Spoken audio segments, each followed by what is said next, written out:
90 రోజుల కోర్సు పూర్తి చేస్తే చాలు 100% ప్లేస్మెంట్ సపోర్ట్ తో సాఫ్ట్వేర్ జాబ్ మీ సొంతం. వెంటనే కోడ్ జ్ఞాన్ డెస్టినేషన్ ని సంప్రదించండి. నమస్కారం ప్రియా చౌదరి గారు. నమస్తే మా. భార్య పుట్టింటికి వెళ్తే ఇదే వీడియోని పార్ట్ 1 పార్ట్ 2 కింద చేద్దామండి.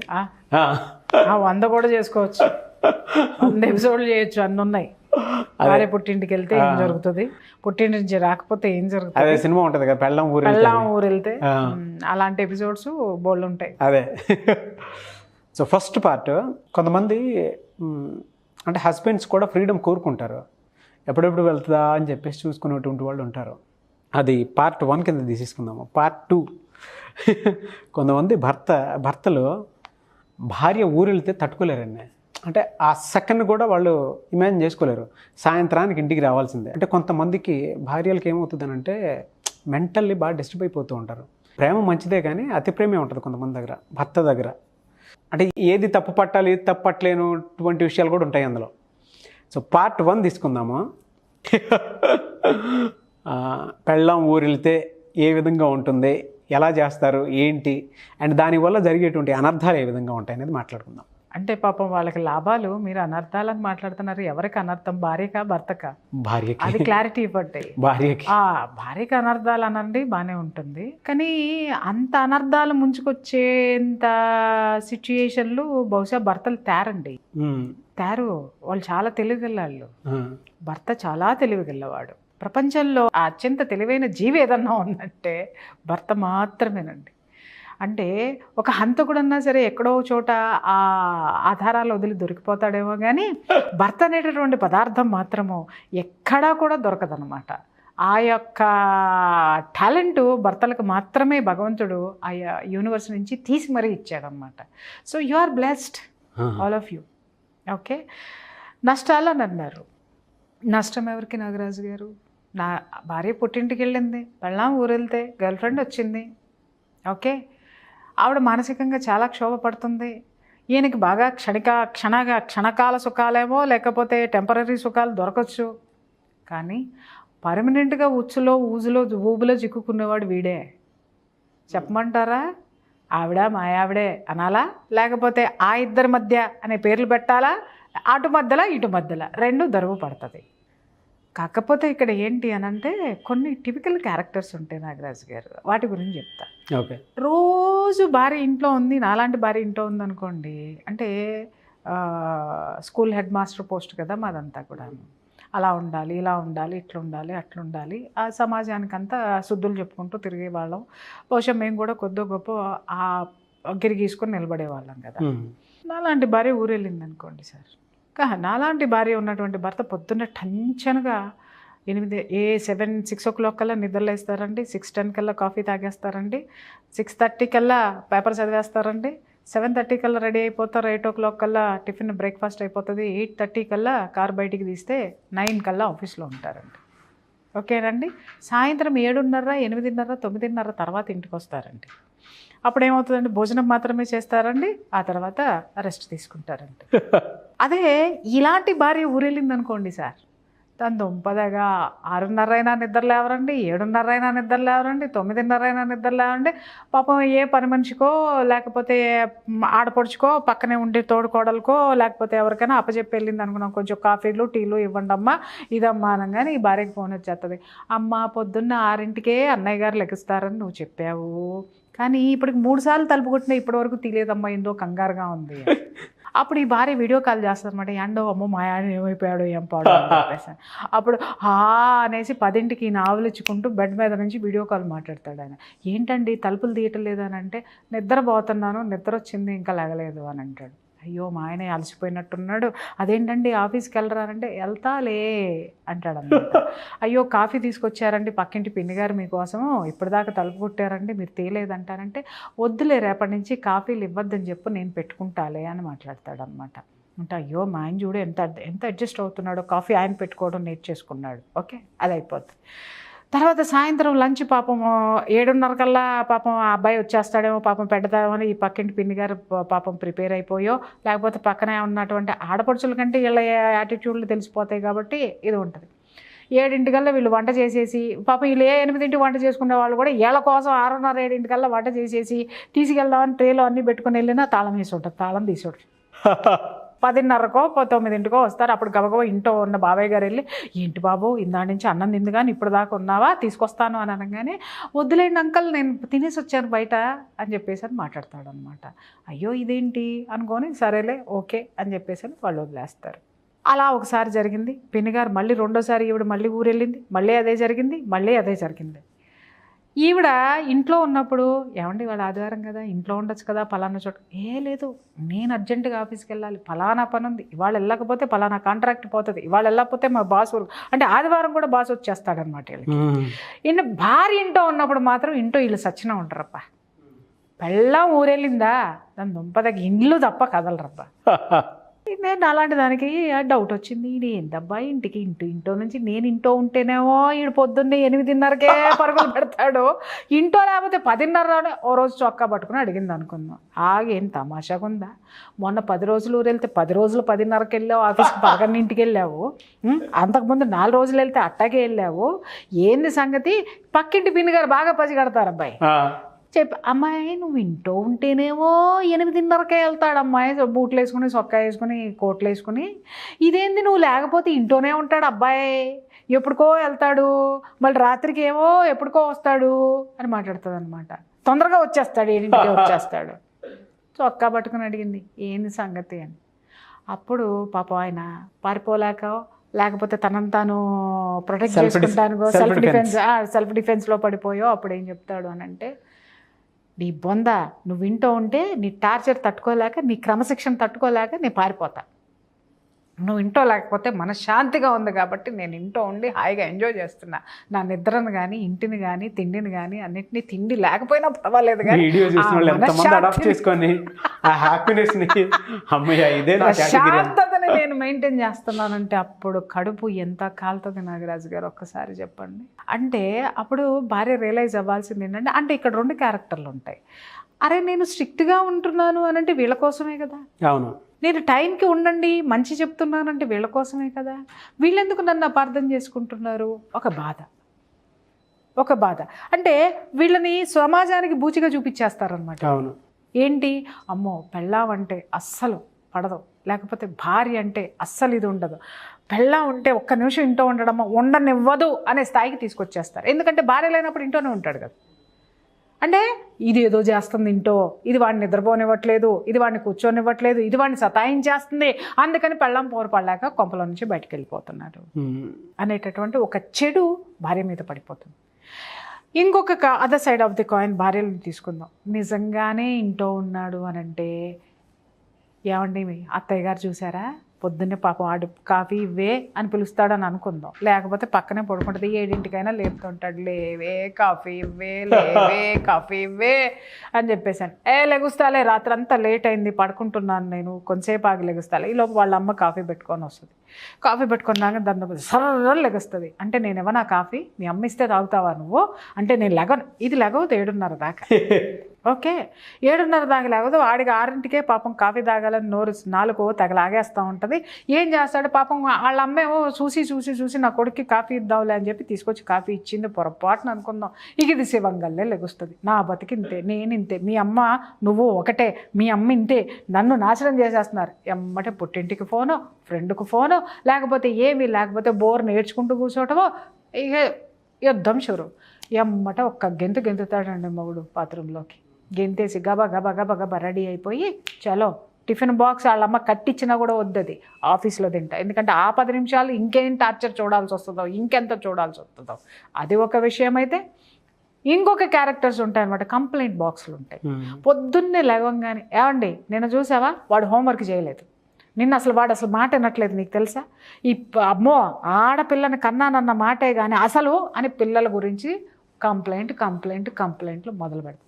పిల్లల గురించి కంప్లైంట్ పెడితే బాగానే ఉంటుంది. మీ అమ్మ చూసారా ఫోన్ చేయలేదు 4 రోజుల నుంచి, అదేంటే మొన్న చేస్తే అరిచావు కదే, రోజు ఎందుకు చేస్తున్నావు అని విసుక్కున్నావు కదా, అంటే రోజు విసుకుంటున్నాను కదా అని అంటే చేయటం మానేస్తారా, అంటే నేను మనిషిని కాదా, నాకు విలువ లేదా, మొదలు పెడతారు. మీ తోడుకోళ్ళు అట్లా, మీ ఆడపడుచు ఇట్లా, మీ వదిన గారు ఇట్లా, మీ మరదలు ఇట్లా, లేకపోతే మీ ఆఫీస్ ఇట్లా, అది ఇట్లా, సెల్ ఫోన్లో మొన్న మెసేజ్ చూసా, ఈ మెసేజ్ ఎందుకు డిలీట్ చేశారు, ఇది ఎందుకు డిలీట్ చేశారు, ఆ డిలీటెడ్ మెసేజ్ అని ఉంది. అసలు వీళ్ళ సాంకేతిక పరిజ్ఞానం అంతా మొగుడి మీద స్పైయింగ్ పెట్టేసి వీళ్ళు మానసిక భద్రత లేకుండా పోతుంది వీళ్ళకి, బ్రెయిన్కి. అవును, నాకు అర్థం కాక అడుగుతాను, వాడు సెల్ ఫోన్లోకి వెళ్ళిపోయి నాకు ఒక్కొక్కరు చెప్తుంటే ఆశ్చర్యం వేస్తుంది. ఇన్నున్నాయా, ఓయ్ నేనెందుకు నేర్చుకోలేదు, నేర్చుకోలేదు కాబట్టి నేను మనశాంతిగా ఉన్నాను. వాళ్ళ వాట్సాప్లు ఎక్కడి నుంచి వస్తున్నాయి, ఎన్ని మెసేజ్లు డిలీట్ చేశారు, ఏ టైంకి ఏ మెసేజ్ వచ్చింది. ఒకళ్ళైతే ఇంత పెద్ద చిట్టా పట్టుకొచ్చారండి, 2000 పేజీలు తెలుసా. ఏ రోజు ఏ మెసేజ్ వచ్చింది, ఏది వచ్చేసింది, అవి మొత్తము ప్రింట్అవుట్లు అనమాట. నేను ఒక్కసారి ఇట్లా చూసి ఏం చేసుకుంటావమ్మా అని అడిగాను. అసలు ఈ ఆధారాలు దేనికి ఉపయోగపడతాయి, నీ పిచ్చిదానిలాగా నువ్వెందుకు ఇది చేస్తున్నావు, వాడు తప్పే చేస్తున్నాడు వాస్తవం, నేను ఒప్పుకుంటా. నాకు అక్కడ కనిపిస్తున్నాయి మెసేజ్లు, ఒక 4 మెసేజ్లు చాలమ్మా, 2000 పేజీల మెసేజ్లా. పిచ్చిదానా, నీ మెంటల్ టార్చర్ నీకు ఎంత పెట్టుకున్నావు, నీకు నువ్వు ఎంత పెట్టుకున్నావు, ఆ పేజీలు చెప్తున్నాయి. నిన్ను నువ్వు ఎంత నిర్లక్ష్యం చేసుకున్నావు, నీ ఆరోగ్యాన్ని కానీ నువ్వు కానీ ఎంత నిర్లక్ష్యం చేసుకున్నావు. 4 చాలమ్మా మెసేజ్లు, వాడేంటనేది ప్రపంచానికి చెప్పడానికి. ఇలాంటివి చేయొద్దు. కొంతమంది ఏం చేస్తారు అనంటే అవి పట్టుకొని సతాయింపు, అది ఎందుకు మెసేజ్ డిలీట్ అయింది, ఇదెందుకు అయింది, ఆడిపోతాడు. ఆడు నిజంగానే తప్పులు చేస్తున్నాడు అనుకో, ఎందుకు వచ్చిందిరా దీనికి, నేను దీని నోటికి బలవ్వాలి, దీనికి నేను ఎక్కడ దొంగలాగా అయిపోతానా అని చెప్పేసి అని ఇమ్మీడియట్గా జంప్ బయటికి పోతాడు. ఊరు వెళ్ళింది అనుకోండి హ్యాపీ, పెళ్ళాం ఊరు వెళ్తే మానసిక ప్రశాంతత, వీటన్నిటి నుంచి తప్పించుకోవచ్చు. ఇంకొకటి మీరు అడిగారు, పెళ్ళాం ఊరు వెళ్తే చాలామందికి రెక్కలు వచ్చేస్తాయి, చాలామందికి రెక్కలు వచ్చేస్తాయి. ఇల్లంతా ఎలా ఉంటుంది అని అంటే సాయంత్రం రవ్వంగానే గాజు గ్లాసులు గలగల్లాడిపోతాయి. ఫ్రెండ్స్ ఎక్కడి నుంచి వస్తారో తెలియదు, అప్పటి వరకు ఒక్క ఫ్రెండ్ను కూడా చూడదు మొగుడికి వెనకమాల. అట్లాంటిది ఊరు వెళ్ళింది అనగానే 25-30 మంది వచ్చేస్తారు. ఆ ఇల్లు కాస్త బారైపోద్ది, పేకాట క్లబ్ అయిపోద్ది, ఇంకొకటి అయిపోద్ది. ఏమండి, అసలు భార్య ఉన్నప్పుడు పాపం దానికి నచ్చింది ఇష్టమైంది ఏదన్నా చేసుకుందామని అడిగితే వీడికి ఇష్టం ఉండదు, ఎందుకంటే బయట తినేసో మొగుడికి ఇష్టం లేదు కదా అని గమ్మున ఉంటుంది. అది ఏమో కానీ ఒకడేమో కిచెన్లో నుంచొని చికెన్ కూర వండుతూ ఉంటాడు, ఇంకొకటి మటన్ ఫ్రై ఎలా చేస్తే బాగుంటుందో ఇంకొకటి ట్రై. వీళ్ళందరూ ఇంట్లో పచ్చి మంచి నీళ్ళు కూడా తనకు తాను తీసుకోరండి బాబు భార్య దగ్గర నుంచి. కానీ ఈ గ్యాంగ్ అంతా ఒక చోటకు వస్తే ఒకళ్ళు చికెన్ బిర్యానీలు చేస్తారు, ఒకళ్ళు మటన్ కర్రీ వండుతారు, ఇంకొకళ్ళు ఏమో స్టఫ్ ప్రిపేర్ చేసేస్తాడు. దీని దుంపదగా ఒక్కొక్కళ్ళు ఎన్ని టాలెంట్లు ఉంటాయో అన్ని భలే కనిపించేస్తాయి. 25 క్యారెక్టర్లను చూస్తాం అనమాట. ఉత్తమోత్తమైన భర్తలు వీళ్ళు కనుక ఆ పనులు ఇంట్లో చేస్తారు, టాలెంటెడ్ కదా. ఎన్ని టాలెంట్స్ చూస్తామో మనం అక్కడ. అరే భార్యకి చేస్తే మీ కాళ్ళ దగ్గర పడి ఉంటుంది కదరా, చెయ్యరో, అక్కడ మాత్రం వచ్చేస్తారు. ఒక్కరోజు మొత్తం గడిచిపోయింది, 2వ రోజు 5ంటికి మొదలవుతుంది, 3వ రోజు దాని దగ్గర మధ్యాహ్నం 2ంటి నుంచే మొదలైపోతుంది, 4వ రోజు అక్కడి నుంచి భార్య కొంచెం కాస్త పాప అమాయకురాలు అనుకోండి, ఫోన్ చేసి యాండి నేను రేపు పొద్దున్న బస్సుకి దిగుతున్నానే వాళ్ళ రాత్రికి ఎక్కుతా అనగానే టక టక టక టక రాత్రి 12ంటికల్లా మొత్తం ఎక్కడ అరే మా ఆవిడ ఎక్కడ వస్తువు అక్కడ పెట్టిందో దాని దుంపదగా, దానికి మహా అనుమానం ఎక్కువరే, ఎక్కడ వస్తువు అక్కడే అంటే ఫోటోలు తీసుకొని పెడతారనమాట. ఇల్లు ఎలా ఉంది అని ముందే ఒక వీడియో తీసుకొని మళ్ళీ అక్కడ వస్తువులు అక్కడ పెట్టేసి మళ్ళీ ఈడే కర్ర పుచ్చుకొని ఊడ్చేస్తూ ఉంటాడు, ఒకటి కర్ర పట్టుకొని ఊడుస్తాడు, ఒకడేమో తుడుస్తాడు, ఇంకోటి చేస్తాడు, ఇంకోటి గిన్నెల్లో ఉంటాడు. మళ్ళీ ఇంట్లో వాడు కనీసము గ్లాసు తాగినటువంటి కాఫీ కప్పును కూడా ఇక్కడ పెట్టాడు, ఇలా పట్టుకుంటాడు, భార్య వచ్చి ఇలా పట్టుకోవాలన్నమాట. అలా అంటాడు, ఎంగిలికి పొల్లాలు కడిగేస్తాడు, ఇక్కడ గిన్నెలన్నీ తోమేస్తాడు. ఎందుకంటే అర్ధరాత్రి పనులు ఎవరు దొరకరు కదా వీళ్ళకి. అన్నీ చేసేసి ఇల్లు నీట్గా పెట్టేసి అగరబత్తీలు వెలిగించేసి కూర్చుంటాడు బాబు. ఏంటంటే అప్పుడు భార్య అనుకుంటుంది పొద్దున్నే తలదింగానే అగరబత్తిలో వాసన వస్తుంది అనమాట. అబ్బమ్మా ఆయన ఇల్లు ఎంత నీట్గా పెట్టాడు, ఎంత నేనంటే ఏరా ఇల్లు ఎంత స్మెల్ వస్తుందా బాగా నడతాడు. ఈ పిచ్చిబొండ ఏమనుకుంటుంది అగరబత్తులు స్మెల్ వస్తుందేమో. వాడు సెకండ్ క్వశ్చన్ ఏం వేస్తాడు, వాడు రాత్రి 12 దాకా 3 రోజుల నుంచి ఏం చేశాడో ఆ గబ్బు ఎక్కడ వచ్చేస్తుందని వాడి టెన్షన్ వాడి మనసులో ఉండిపోతుంది అనమాట. చెక్ చేసుకుంటానైతే ఈ పిచ్చబొండ అగరబత్తీలు భలే ఉన్నాయండి, ఎక్కడి నుంచి తెప్పించారు, బాగున్నాయండి, ఇల్లు నీట్గా పెట్టారు, ఎప్పుడు ఇలాగే ఉండండి, అందుకే మీరంటే నాకు చాలా ఇష్టం అని చెప్పేసి అయిపోయిందా. ఒక రోజు మళ్ళీ ఊరెళ్ళిందబ్బా. ఊరెళ్ళిన తర్వాత అక్కడెక్కడో వాళ్ళ తమ్ముడితోటో లేకపోతే వాళ్ళ అక్కతోటో లేకపోతే వాళ్ళ అమ్మ నాన్నతోటో గొడవ వచ్చింది. ఛీ ఈ దుంపదాగా పుట్టింటికి మళ్ళీ గడప తొక్కితే నా చెప్పు తీసుకొని కొట్టండి అని చెప్పేసి గబా గబా సర్దేసుకుంది. బస్ స్టాండ్కి వచ్చి కూర్చుంది. ఫోన్లు గీన్లు ఏం లేదు, అంత ఆ మైండ్ అంతా గొడవ మీద తిరుగుతోంది. వచ్చింది బస్ స్టాండ్లో వచ్చి కూర్చుంది, లేదా కార్ అనుకో తీసింది, నడురా ఇంటికి పదరా అని చెప్పేసి అనింది. రైహని ఇంటికి వచ్చేసింది. సడన్గా ఆల్ ఆఫ్ సడన్ మధ్యాహ్నం బయలుదేరంగానే రాత్రి 10 బెల్లు కొట్టింది. మొగుడు గారు ఏం ఊహిస్తారు, అప్పటికి ఏదన్నా ఆర్డర్ చేసి ఉంటే ఆర్డర్ ఏమన్నా వచ్చిందేమోనని చెప్పేసి అని హ్యాపీగా జాలీగా పోయి అరే వచ్చిందిరా ఇంకొకటి అని చెప్పి తీయంగానే వాడు బెక్క చిక్కిపోయి ఫ్రిడ్జ్లో పెట్టిన కోడి దీనికి లాగా నిలుక్కుపోయి ఉంటాడనమాట.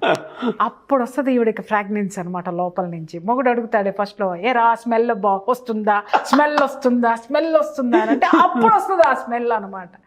ఒక్కసారి చూడంగానే మిగిలిన అన్ని శవాలు బెక్క చిక్కుకున్నట్టు బిజిక్కుంటాయి లోపల ఉన్న 25 శాల్తీలు కూడా. ఇక చూడండి ఏమవుతుంది. ఇలా జరిగిన సంఘటనలు విడాకుల వరకు దారి తీసినవి ఉన్నాయి తెలుసా రాజ్ గారు. అంటే ఇక్కడ ఏమవుతుందంటే కొంతమంది భర్తలు కాళ్ళు పట్టుకుంటారు అంటే ఇక్కడ ఏదో వాళ్ళు తప్పు చేశారనో లేకపోతే భార్యకి అణిగిమణిగి ఉండాలనో కాదు, భార్యని నమ్మించి మోసం చేశామని కాంప్రమైజింగ్, అవును, ఒక అండర్స్టాండింగ్ కోసం వాళ్ళని సర్ది చెప్పుకుంటారు. కొంతమంది ఏం చేస్తారంటే ఈగో రాయిళ్ళు ఉంటారు. వాడు నయా పైసా పనికిరాడు, కానీ భార్య అనేటటువంటి వస్తువును చూడంగానే చాలా చులకన. అది ఎందుకు ఇలా చేసావు, ఇంటి ఎప్పుడైనా సరే పవిత్రంగా చూసుకునేటటువంటి ఇంటినండి పేకాట క్లబ్లు నన్ను తాగుబోతూ సిట్టింగ్లో పెట్టేస్తే ఆ భార్య ఇంటి ఇల్లాలు మనసు ఎట్లా ఉంటుంది చెప్పండి. ఫస్ట్ ఆఫ్ ఆల్ అంతమంది కనీసం ఒక 10-25 మంది ఆ పక్కలకి తొక్కుతూ ఉంటారన్నమాట ఆ బెడ్. అది ఏ రోజుగా ఆ రోజు చక్కగా నీట్గా ఇల్లు పెట్టుకునేటటువంటి భార్య ఉందని అనుకుందామండి. ఎలాంటి మనసు, ఎందుకు ఇలా చేసావు, నా ఇష్టం, నేను మగాడినే, నా ఇష్టమే, నేను చేస్తానే. అక్కడి నుంచి మొదలైతే అది ఎక్కడికెక్కడికో పోయి అప్పుడు దాకా అన్యోన్యంగా ఉన్నటువంటి దాంపత్యము దాని దుంపదగా ఇన్ని తప్పులు ఇన్ని దుర్మార్గాలు వీళ్ళ జీవితంలో చేశారా అని అప్పటికప్పుడు కొన్ని లక్షల కోట్లు బయటపడిపోయిన తర్వాత ఇంత దరిద్రమైన కాపురం నేను చేశానని మొగుడు ఫీల్ అవుతాడు. ఇంత దరిద్రులతోటి నేను ఇన్నాళ్ళు ఉన్నానని ఈవిడ ఫీల్ అయ్యేంత మిస్అండర్స్టాండింగ్స్ వాళ్ళ మధ్య ఏర్పడి కాపురాలు విడాకులు తీసుకున్నవి ఉన్నాయి, విడాకుల దాకా వెళ్ళి కాంప్రమైజ్ అయ్యి ఉన్నాయి. ఎందుకంటే నా దగ్గరికి వస్తాయి కాబట్టి నాకు తెలుసు కాబట్టి నేను మాట్లాడుతున్నాను. సో నాగరాజు గారు, భార్య ఊరెళ్తే రెస్ట్ తీసుకో, ఎవడొద్దండో, అర్థమైందండి. కాకపోతే ఏంటి అనంటే అవమానించే చర్యలు చేయొద్దు. ఏదైనా ఉంటే బయట అవమానించే చర్యలు అదే మీకు రిలాక్సేషన్ కావాలనుకుంటున్నారు, మీ శరీరానికో మీ మనసుకో లేకపోతే మీ జీవితానికో మీరున్న బిజీ లైఫ్కో. భార్యతో రిలాక్సేషన్ ఉండదా? లేదు. భార్య లేకుండానే ఎవరికైనా ఒంటరిగా అలా వెళ్ళాలని అనిపిస్తుంది, అలా ఉండాలని అనిపిస్తుంది, ఉండండి. కానీ ఒక మాట చెప్పండి, ఏమైనా ఫ్రెండ్స్ని పిలుచుకుంటున్నాను ఇంటికి చెప్పండి, షీ కెన్ యాక్సెప్ట్ దట్. ఏమయ్యా ఇంట్లో పెట్టమాగే ఎవరింటోనన్నా పెట్టుకొని సావు అంటది, అయిపోయింది కదా. లేదు ఇల్లు పెట్టుకున్నావా, నేను వచ్చేసరికి పొద్దు శుభ్రంగా నీట్గా సర్ది పెట్టండి, మళ్ళీ మర్యాదగా ఉండదు నేను వస్తే అంట. చెయ్యి, కాదని ఎవరన్నారు? భార్య లేనప్పుడు నువ్వు ఒక స్వరూపాన్ని చూపిస్తావు చూసావా, అది ఇక్కడ గుచ్చుకుంటుంది నాగరాజ్ గారు. అవమానం కింద ఫీల్ అవుతారు తెలుసా మీకు. రోజు నీ భార్య నీతో ఏదో, నువ్వెప్పుడు ఆమెకి టైం ఇవ్వవు. 7:30 అవ్వగానే నువ్వు బయటికి పోతావు, రాత్రి 10:30కి వస్తావు. నీతో పాటు తను కూడా వర్కింగ్ ఉమెన్ అనుకోండి, అలసిపోయి ఉంటుంది, నీతో మాట్లాడాలి అని అంటే అవకాశం ఇవ్వవు. నువ్వేదో జీవితంలో నువ్వొక్కడవే భార్యను భరిస్తున్నాడు లెక్క నువ్వు ఇచ్చేటటువంటి బిల్డప్లు ఏవైతే ఉంటాయో ఆ బిల్డప్లన్నిటినీ ఆవిడ సానుకూలంగా తీసుకొని తను వాటిని చాలా పాజిటివ్గా తీసుకొని నిజమేనేమోనని ఒక నమ్మకంతో నిన్ను వదిలేస్తే ఒక్కసారి తను లేని టైంలో నీ యొక్క వ్యవహారాల్ని నీ నిజస్వరూపాన్ని నువ్వు బయట పెట్టావనుకో, అది ఆవిడకి అవమానించేటటువంటి పరిస్థితుల కింద నువ్వు చేయొద్దు. నీ రిలాక్సేషన్ నువ్వు ఓపెన్గా చెప్పి అంటే ఓపెన్గా చెప్పొచ్చా, గర్ల్ ఫ్రెండ్ని తీసుకెళ్ళొచ్చారంటే చెప్పులు దిగుతాయి, అర్థమైందా? ఆవిడ కూడా బాయ్ ఫ్రెండ్ని తీసుకెళ్తుంది, ఊరుకుంటావా నువ్వు? చెప్పు, నీకో న్యాయం ఆవిడకో న్యాయమా? కాదు కదా. భార్యాభర్తలు అంటే ఇద్దరు చెరిసగం అండి. దేంట్లోనైనా నీకు అహం ఉన్నప్పుడు ఆవిడకి ఉంటుంది, నీకు ప్రేమ ఉన్నప్పుడు ఆవిడకి ఉండాలి, నీలో ప్రేమ ఉన్నప్పుడు ఆవిడ చూపిస్తుంది. ఈ విధంగా ఏది ఉన్నా సగం ఉంటుంది అనేది మర్చిపోవద్దు. 100%లో 50 నువ్వైతే 50 ఆవిడ. కాబట్టి ఈ 50ని గాయపరచకుండా నువ్వు చూడు. భార్యలకు కూడా చెప్తున్నాను. అదే అవతల వాడు నా ఇష్టము అని అన్నాడు అనుకోండి, యువతల నా ఇష్టం అని వీళ్ళు మొదలు పెడితే భరించగలరా, తట్టుకోగలరా? కాబట్టి 50-50. నీలో అహం ఉంటే ఈమెలో ఉంటుందని మర్చిపోవద్దు. నీలో ప్రేమ ఉంటే ఈమెలో కూడా ఉంటుందని మర్చిపోవద్దు. నీలో ఏదన్నా ఉంది అని అంటే అది కూడా మర్చిపోవద్దు. సగం సగం ఉంటాయి కాబట్టి దాన్ని బ్యాలెన్స్ చేసుకుంటూ ఈక్వల్ చేసుకుంటూ ముందుకెళ్ళాలి. పెళ్ళాం ఊరెళ్ళినా నువ్వు ఎలా ఉండాలో భార్య అక్కడ చెప్పగలగాలి. ఎస్, నువ్వు ఇంట్లో ఉన్న నీ భార్య అక్కడికి వెళ్ళినా నీ భార్య ఏం చేస్తుందో నువ్వు ఇక్కడ చెప్పగలిగి ఉండాలి. ఎవరికైనా వ్యక్తిగత జీవితం ఉంటుంది నాగరాజు గారు, ఉండదని కాదు, కానీ ఆ వ్యక్తిగత జీవితం నీ జీవిత భాగస్వామిని అవమానించే రీతిలో మాత్రం నువ్వు పెట్టుకోవద్దు. అదొక్కటే నేను చెప్తాను. కాబట్టి పెళ్ళాం ఊరెళ్ళినా కూడా మంచిదే. ఎప్పుడైతే ఇచ్చి పుచ్చుకునే ధోరణి ఉంటుందో, అండర్స్టాండింగ్ ఉంటుందో, షేరింగ్ ఉంటుందో, అక్కడ everything is okay Nagaraj. Thank you so much Priya Chowdary గారు. Thank you. వీడియోస్ చూసిన తర్వాత కొంతమంది ఒక రిలాక్సేషన్ కావాలని, ఇప్పుడు మోటివేట్ అయినటువంటి వాళ్ళు కొంతమంది ఉన్నారు. సో వాళ్ళు ఓకే మేము మార్చుకుంటే బాగుంటుంది అనుకునేటువంటి వాళ్ళు, లేదు ఇది మారదేమో ఇంకొక సైడ్ ట్రై చేద్దాం అనుకుని మెడిటేషన్ క్లాసెస్కి ఎక్కువగా అటెండ్ అయ్యేటువంటి వాళ్ళు కూడా ఉన్నారు. నేను ఒక్కటి ఇక్కడ చెప్తాను, నువ్వేం అడుగుతున్నావు నాకు అర్థమైందిలే, కానీ సుదీర్ఘంగా ఎందుకు కానీ ఎనర్జీ వేస్ట్ చేసుకుంటావు. ఎప్పుడైనా నేను ఒకటి చెప్తున్నాను, గుర్తుపెట్టుకోండి, ఎదుటి వాడిని మార్చేస్తామని మెడిటేషన్కి రావద్దండి. మెడిటేషన్ మీలో మార్పుని తీసుకొస్తుంది. ఆ మార్పు కోసం జాయిన్ అయినటువంటి వాళ్ళు ఉన్నారు. మెడిటేషను మీలో మార్పుని తీసుకొస్తుంది. అంటే ఎదుటి వాళ్ళ మూర్ఖత్వాన్ని తట్టుకొని వాళ్ళని ఎలా దారిలో పెట్టుకోవాలా అనేటటువంటి ఒక మనస్తత్వాన్ని మీకు ఇవ్వగలుగుతుంది. నంబర్ 1.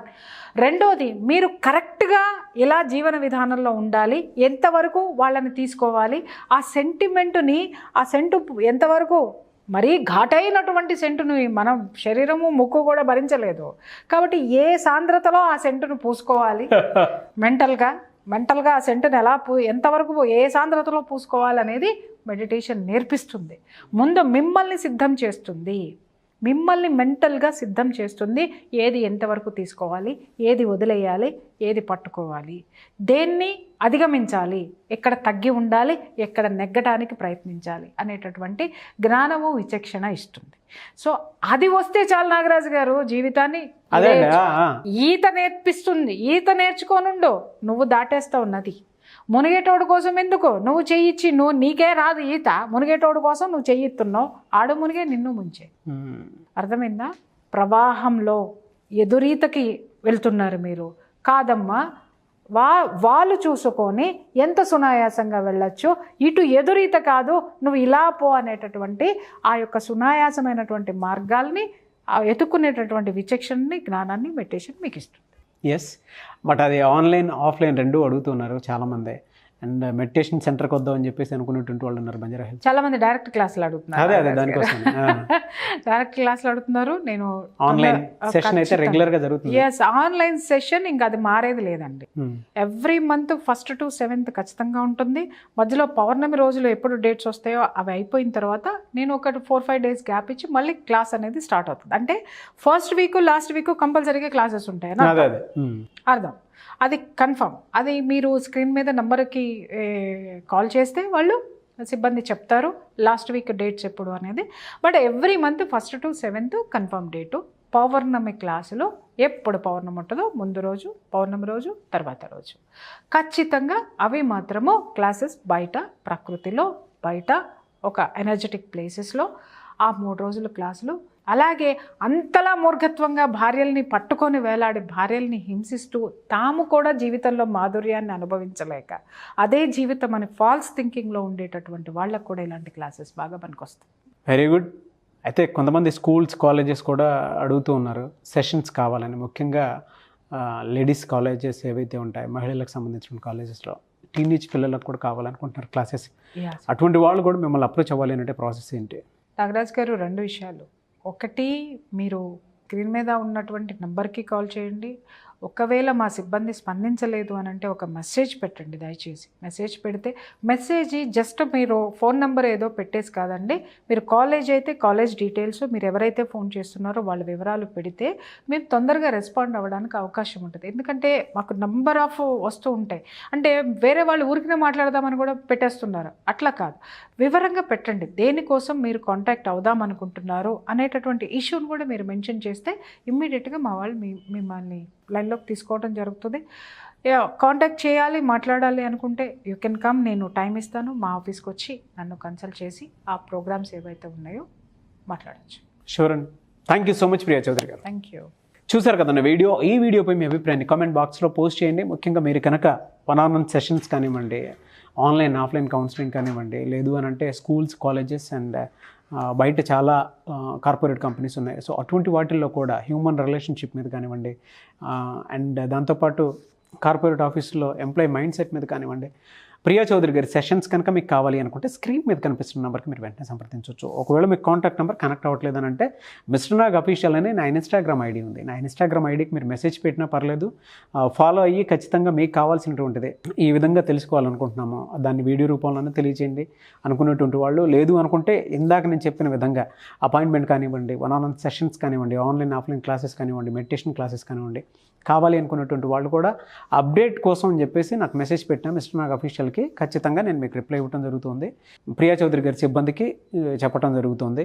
సో ఆ విధంగా అయినా సరే మీరు కనెక్ట్ అవ్వచ్చు. వీడియో లైక్ చేయండి, షేర్ మాత్రం తప్పకుండా చేయండి. ఇలాంటి మరిన్ని వీడియోస్ కోసం మా ఛానల్ ఫాలో అవ్వండి. Thank you.